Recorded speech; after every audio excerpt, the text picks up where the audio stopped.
My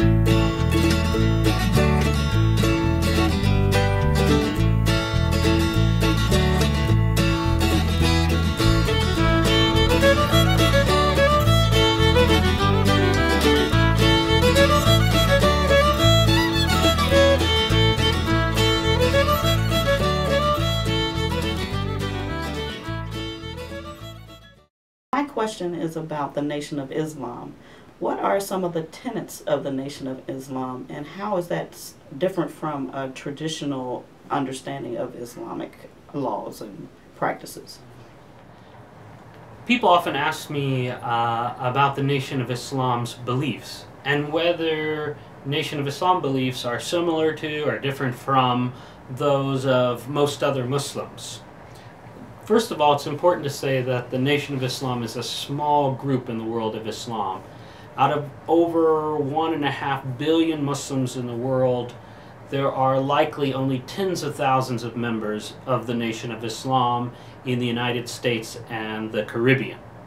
This is an English-speaking group that started in 1930 outside of Detroit, Michigan, and grew to be a very prominent civil rights organization after World War II. Some of its foundational beliefs contradict those of most other Muslims. For example, many members of the Nation of Islam believe that W.D. Farad Muhammad, a man, a human being, appeared in Detroit in 1930 and that he was God incarnate. He was Allah in the flesh. This belief contradicts that of most other Muslims who think that God cannot manifest in a bodily form.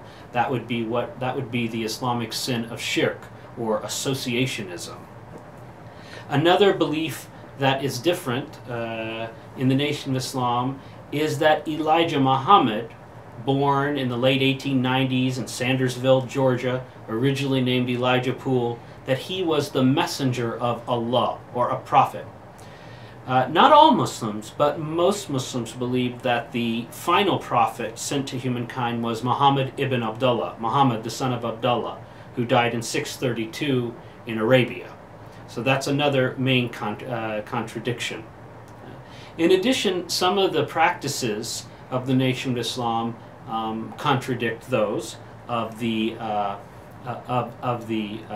majority of Muslims, but that has changed. Increasingly, Louis Farrakhan's Nation of Islam, the Nation of Islam that he formed in the late 1970s, has increasingly taken on many of the practices associated with Sunni Islam. Those include, for example, Friday prayers, the practice of the Ramadan fast during the month of Ramadan instead of at Christmas time as it used to be held.